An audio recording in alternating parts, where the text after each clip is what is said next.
Hello everyone, my name is Uniminer12 and welcome to Comic Reviews. And beginning off with yet another Transformers month.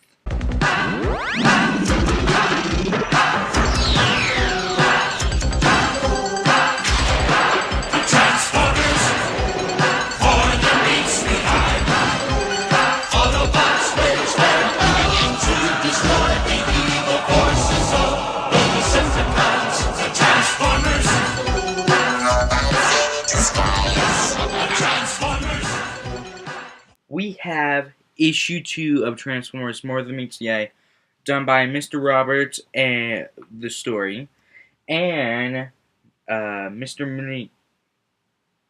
Malik. I am sorry if I butchered this person's name. I honestly can't really say it. But basically, where we left off from yesterday is that after Rodimus and his newly found crew of the Lost Light stopped to go search for the Knights of Cybertron as they were leaving Cybertron, they blew up, and then were somehow teleported somewhere else on this weird, strange rock. But so now, after they realize that there's a hole in the spaceship, Rodimus and Ultra Magnus are now out to find these lost souls that have been lost of the Lost Light. A lot of loss. And it is because of this that, and why the ship kind of exploded / teleporting, was because one of the dual bots was stuck in the quantum field generator, which then caused them to teleport and be, scattered all around the world. Or that world, at least. But, so, as we're looking on, we see in one clip that a weird spaceship comes out of nowhere as Chrome Dome and I would like to believe Highbrow, definitely Highbrow, fish Cyclonus out. See? Yeah, see? You can see there? Yeah. Now, see, that's a strange ship that just came out of completely nowhere. And here, this is when we get introduced to Skids, who has no idea who he is and why he is there. But explains later on in issues, I believe, 15 through 21.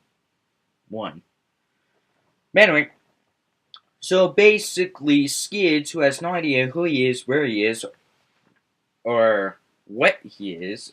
Nah, he knows what he is. I'm just messing. He's on a ship and he thinks to himself, hey, I could get out. And then as he gets out of the ship safely, we see these things that only say 1984. Like that. It explains on later in the series what they are, but I'm not going to spoil it. But so, and then in the next panel, we see Rung, the ship's psychiatrist, in a way, talking to Ratchet, the best Autobot medic, who seems to be having trouble with his hand as he has to hit it with a hammer in order to get it work. But so, as that is happening, we see how everyone is kind of getting along.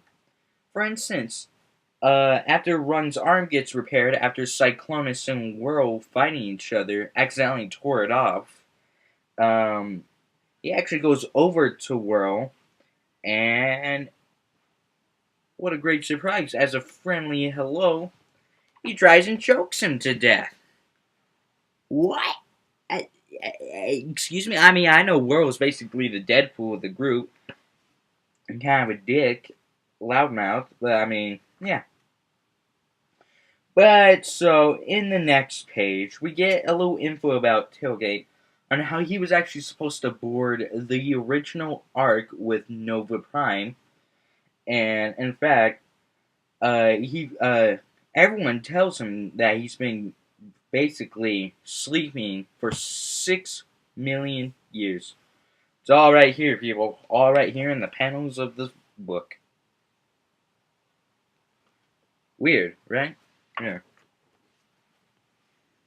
But, so, we get a look at Skids fighting these weird giant robots for the next couple of pages.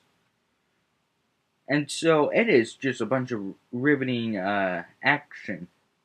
It's kind of messed up. He uses a dead body as a weapon, but can't blame him. He's got to survive somehow.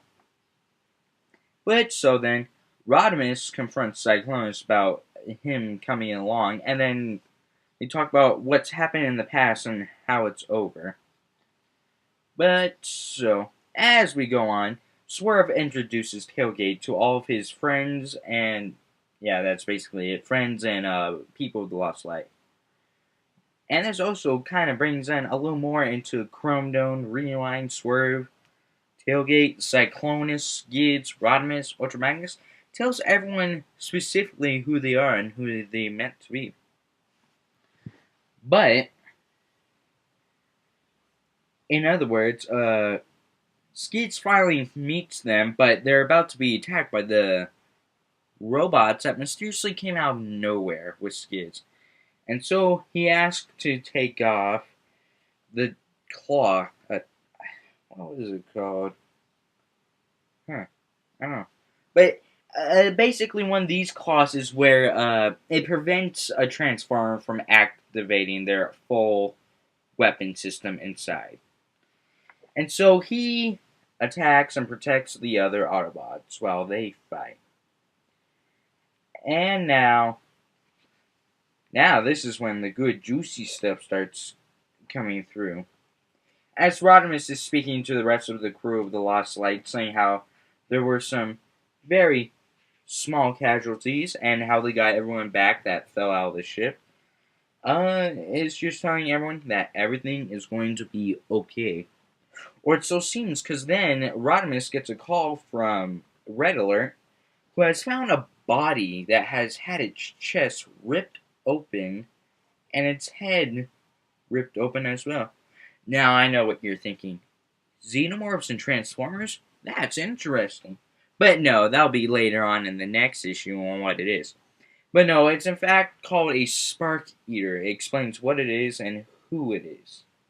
Well, actually, it's not a who, it's more of a it. Kind of think of like the boogeyman. But anyway, so Redler informs that Rodimus that there is a Spark Eater on board, and that is where it cuts off. Kind of like the Hobbit, it cliffhanger, boom. But then we get something that some comics do and some comics don't. We get Meet the Crew.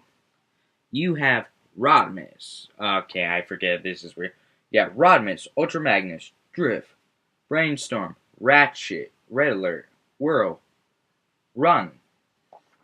And let's see. Swerve, Chrome Dome, Rewind, Cyclonus, and Tailgate. All main characters of the Lost Light.